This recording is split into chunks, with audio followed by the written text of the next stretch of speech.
Hello and welcome to another episode of Disney Movie Investigation. If this is your first time watching, welcome to the show.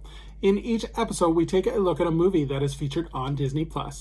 On this episode, we are starting to take a look at a series of films as we take a look at the original Planet of the Apes starring Charlton Heston and Roddy McDowell.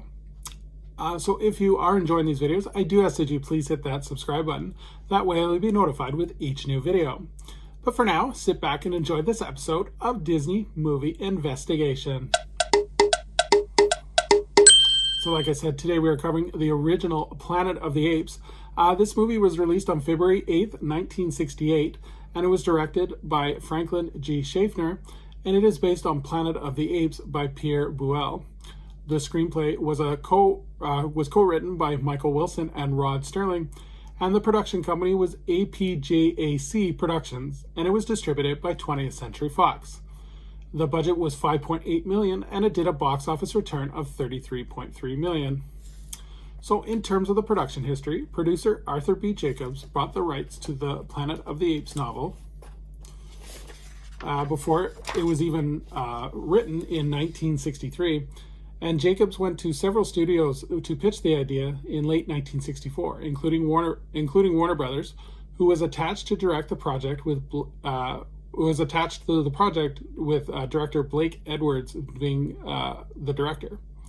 However, after Jacobs was announced as producer for 20th Century Fox Dr. Dolittle, Jacobs convinced Fox CEO Richard D. Zanuck to greenlight Planet of the Apes for Fox.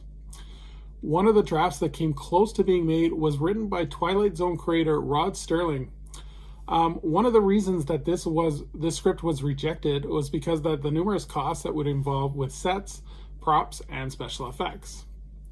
Screenwriter Michael Wilson was brought in to rewrite Sterling's original script, and one of the major changes was that the ape society was made to be more primitive, and Sterling's ending, however, remained unchanged. To convince Fox Studio executives that the film could be made, a test screening was set up using early versions of the ape makeup. This test would include cast members with the addition of Edward G. Robinson, who was originally supposed to be in the movie, but was declined because of declining health reasons. John Chambers was hired to design prosthetic makeup for the ape creatures. So filming of the movie began on May 21st, 1967, and it lasted until August 10th. The movie would be shot in northern Arizona, as well as the Colorado River, Lake Powell, and Glen Canyon. The end scene was shot on the beaches of Malibu. The Ape Village would be created on the Fox Ranch in Malibu Creek State Park. So let's take a look at the cast. So we have Charlton Heston, who plays George Taylor, Roddy McDowell, who plays Dr. Cornelius, Kim Hunter, who plays Dr. Zaya, Maurice Evans, who plays Dr. Zayas, Linda Harrison, who plays Nova, James Whitmore is the president of the assembly, and James Daly is Dr. Honoris.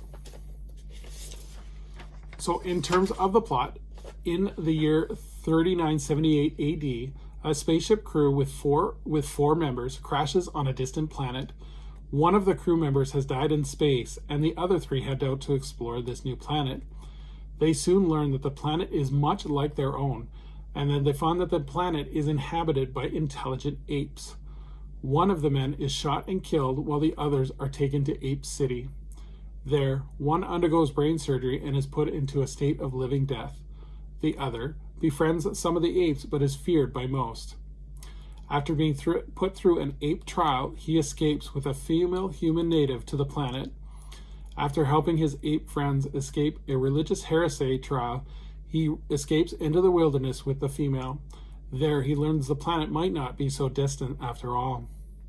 So, in terms of the legacy of the movie, this film was awarded an honorary Oscar for John Chambers for outstanding makeup design. The film was also nominated for Best Score and Best Costume Design. And to preserve the film was included into the National Library at the Library of Congress in 2001. The film has spawned several sequels and reboots, which we will all talk about in their individual videos. In 1998, there was a feature-length making documentary titled behind the Planet of the Apes, and this was hosted by Roddy McDowell. There have been several comic book adaptations of Planet of the Apes, and the first one was released in 1970 by Gold Key and Marvel Comics.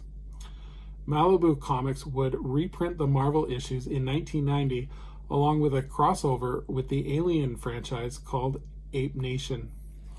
In 2018, Boom Comics produced a crossover with Star Trek as well.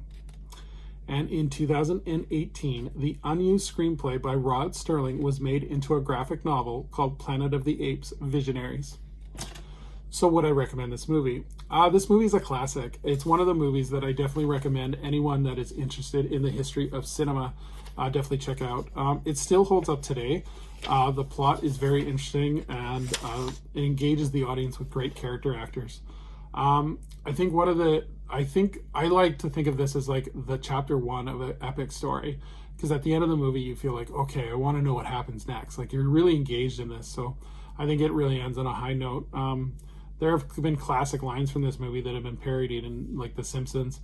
So I think this is part of an American pop culture, this movie, and it definitely, everyone knows the ending. And I think it's just one of those great classic pieces of cinema. So if you've never seen it, I definitely do recommend it. So thank you so much for joining us here on Disney Movie Investigation. I would love for anyone to please leave a comment on what their favorite memory is of Planet of the Apes. So as we take a look into our next episode, we're going to take a look at another movie franchise as we take a look at all 3 of the Beverly Hills Chihuahua movies. So until next time, I hope you have a magical day, and we will see you real soon.